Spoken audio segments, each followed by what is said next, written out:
Hey everyone, hope you're doing well. Thought I'd do a video today, a little bit different, something a little bit more chilled out. Just kind of ask for people to send in their bikes and I'll do an honest opinion of them. Hopefully I don't annoy or offend too many people, but hey, we'll just see what happens and have a bit of a laugh along the way. First bike on there is a 2000 Yamaha R6. I like the Yamaha R6. I think they make a really good used bike, especially nowadays in the market. Really good used bike, really cool track bike. The looks, I don't think they've aged too well. I think sometimes they do look a bit dated, and compared to what has come later, you can really sort of see where it all started. But hey, that's the whole point of having the first edition of something.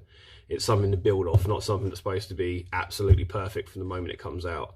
But would I own one? As a track bike, yes. As a road bike, maybe. As I said, not everyone's got a load of cash when they're first starting out. My first bike was a 98 Sarad. I know some people don't think they're pretty, but I loved it because it was mine. So I get why people would want it, but would I have one? Yes, as a track bike, but I think they do show their age now, especially with all the modern stuff coming out. Next one we're going to go for is, what have we got? We got a Honda X ADV, I think that's how you're saying it. 2017 model. This one was weird. I didn't even know what the hell this thing was. I got this sent in and I was like, what in the hell is this?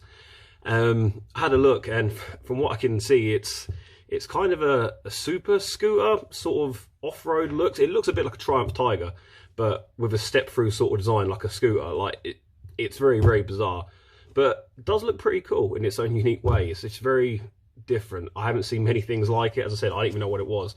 Basically a 6-speed auto gearbox.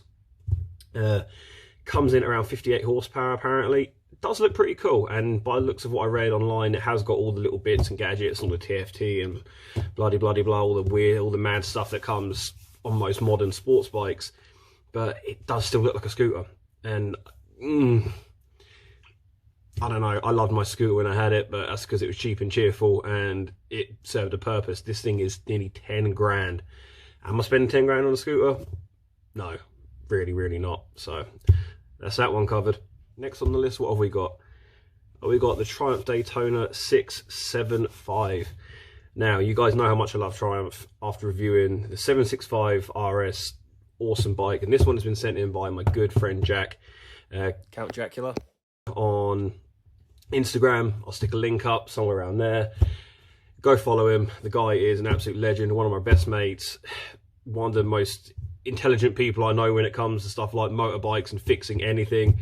The guy is just awesome, and without him the GSXR build probably wouldn't exist. A lot of the work on the Aprilia, he's my go-to guy who helps me out with everything and gets me out of every hole I manage to dig myself into. So massive thanks to him. Please go follow him. Really good page, awesome content.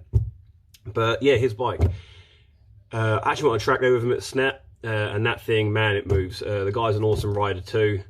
But the actual bike, it's lovely. I mean, he's done the paintwork himself, he's done everything like that himself. It's really spot on. The actual bike itself, massive fan of the Triumph Daytona, and from what I can gather, a lot of people are as well. Again, you've got all the points said about the 765, you've got the engine sound, but you've got more of a sports bike orientated chassis. I mean, this is a bike that's still cleaned up in British Supersport, when it kind of wasn't even really out. People were still using that platform when Triumph stopped selling it. People still using it. It is that good, and it is still a brilliant bike. It handles like you wouldn't believe. I think it still looks amazing. I love the front end of them with that big air intake at the front. Lovely. I love the color scheme, especially the black and the red. It looks fantastic. Yeah, one of my favorite bikes. I'd own one in a heartbeat. I'd love to have one in the garage. I think it'd be a lovely addition. But yeah, my opinion, it's definitely up there, one of the best bikes probably ever made. And that's a big statement, but I think it's a hell of a bike, and I think that's reflecting the fact that they're only going up in value now. So I must not be the only one with that opinion. So yeah, definitely a cool bike.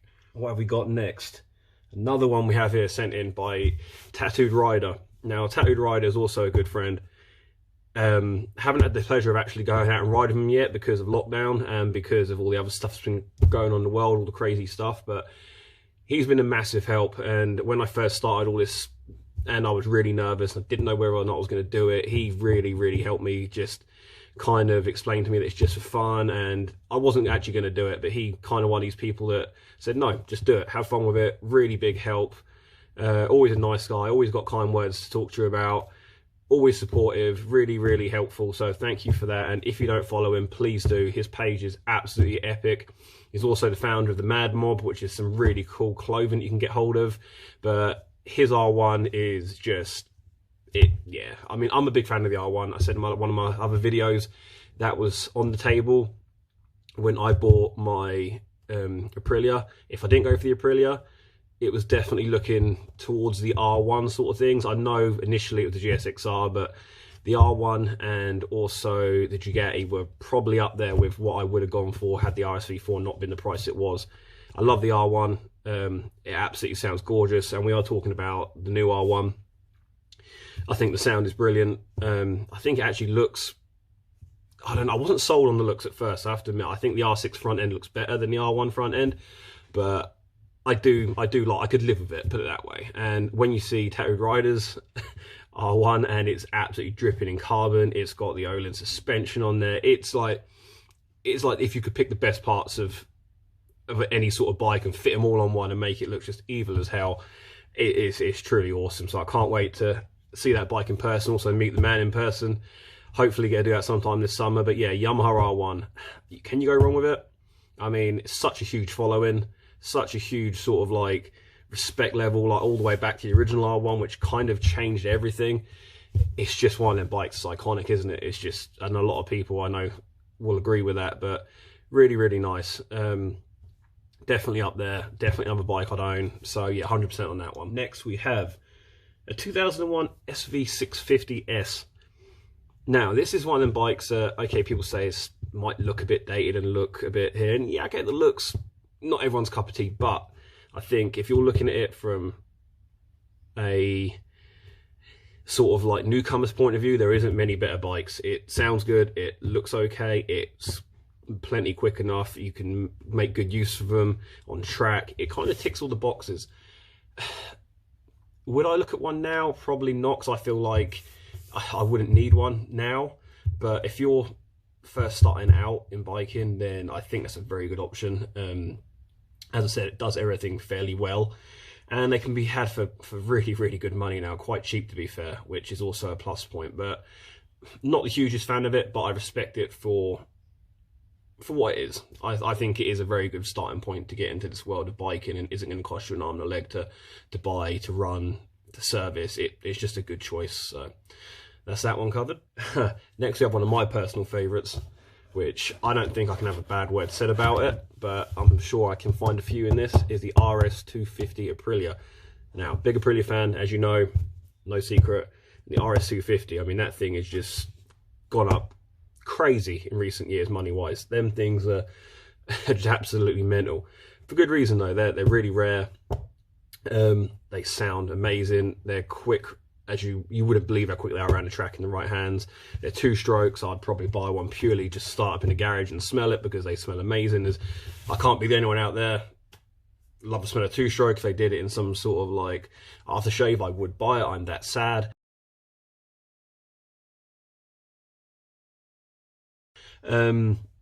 But yeah, amazing bike, and I think it even looks modern, considering when it was released, it still looks the part now. If they were to re-release that, I know they couldn't because all the Euro emission crap, but it's just amazing. Really, really huge fan of that bike. Negative points, yeah, okay, you have to take care of these two strokes, and not like modern bikes, we can go a while without this and you can go a while without that. Then bikes need certain things done at certain points, so you will blow the hell out of it. Trust me, I know, I've seen it.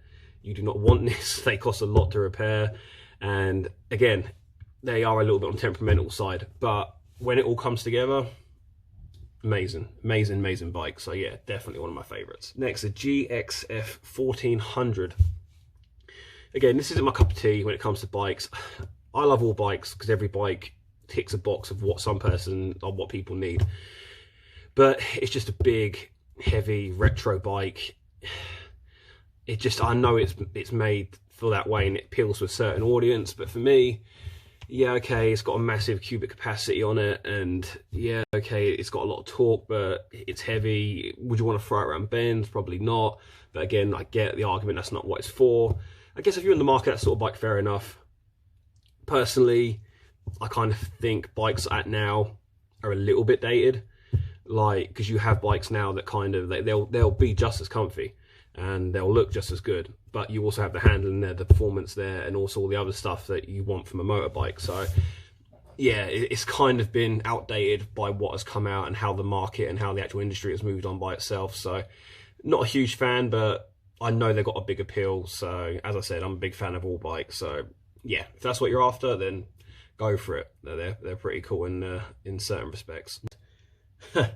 Yeah, I try not to be too biased on this one. It's the RSV 2016 RF. Now, I'm not going to bang on too long about this because you guys know how I feel about Aprilia and how I feel about the RSV4 in general. I love them. The 2016 model, it was a massive step forward for Aprilia. Again, go follow Count Dracula. He also has a 2016 RF model. Lovely bike, minimal changes to the 2017, 2018 model, but really nice bike. You can see where that took a leap forward from what Aprilia were putting out previously. But yeah, great bike. Really hold their money on the used market. Think it looks lovely. The only thing I'll say that I'm not too keen on is the dash on it is a bit, I don't know, I don't want to use the word basics. It has got a lot of functionality on it, but it just doesn't look as pretty as the TFT. That's because I'm used to the TFT. I guess when that brought out, that served all the purposes, and I think I'm correct in saying that even the World Superbike team ran the standard dash, so obviously it works, so fair enough. But yeah, I do like that bike, as you'd imagine. Next, what have we got? We have got another entry here from Tattooed Rider. Now this is kind of his beast sort of thing. It's I better not say the word beast, that sounds weird. I wouldn't say main bikes, I feel that's the R1, but this is his H2.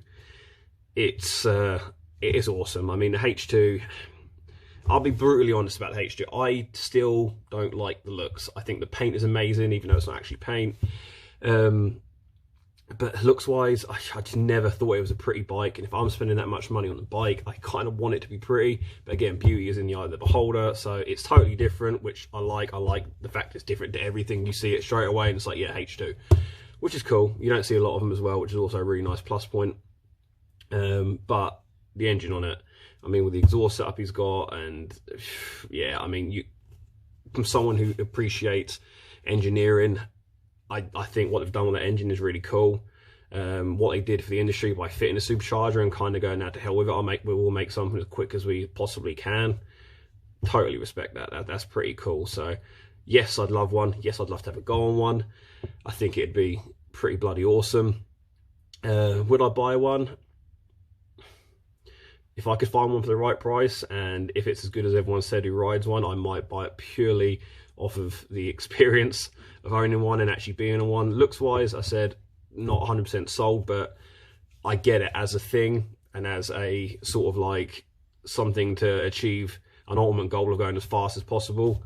Yeah, it's awesome. It is pretty cool, and it's iconic, and that thing will only go up in value as well, which is another awesome point. So yeah, by the looks, I'm definitely on board with it. So thank you for sending that in, mate.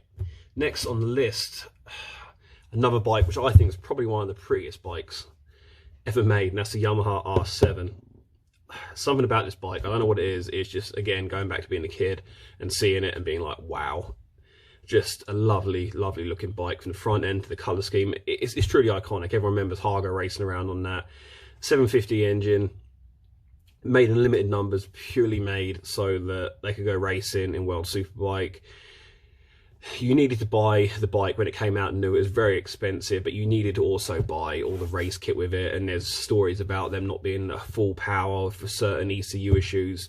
I won't go into all the madness about it, but yeah, long story short, they're really sought after. I think they're gorgeous. I would own one in a heartbeat, but I will never be able to afford one because now the money they're going for is insane. So yeah, lovely bike, would love to own one. Don't see a lot of them, but yeah, again, definitely up there. So really, really one of my favorites. What else we got? We have a, we have a 2020 S1000RR sent in by, again, one of my best mates, Nate Trouble. Go find him on Instagram. A really good guy, one of the loveliest guys you'll ever meet. Never got a bad word to say about anyone, and he bought one of these last year and has probably done more miles on it than anyone I know, because the man rides in all weathers, all conditions, and is a little bit mental when it comes to riding in all conditions, but hey, that's him. It makes up part of his character, which is awesome. But yeah, go check him out. But his bike, I've had the pleasure of riding that. It again, not sold on the looks. I'm not a big BMW fan. I know a lot of people are, but it's something about the looks. I just don't like them that much. I don't find them aesthetically pleasing. I get they're an absolute weapon.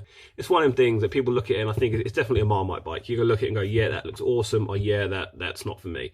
I was in a not for me sort of like section of that. It probably has grown on me a little bit, to be fair, the new one. I saw the pictures when it first came out and I was like, nah, not overly sold, but it's definitely grown on me. Do I think it's as pretty as the RS4? No, I don't. But again, very biased. But riding experience, that thing is a weapon. It is a weapon. That engine is just, I've never been on a bike that you twist the throttle and the speedo just, it's almost like it's got a supercharger fitted to the thing. It just picks up out of nowhere. The mid-range is insane. The noise, considering he's only got a standard silencer on the back of it. Well, sorry, it's an Akrapovic silencer, but it's the one made by BMW, if you get what I mean. And it sounds absolutely phenomenal.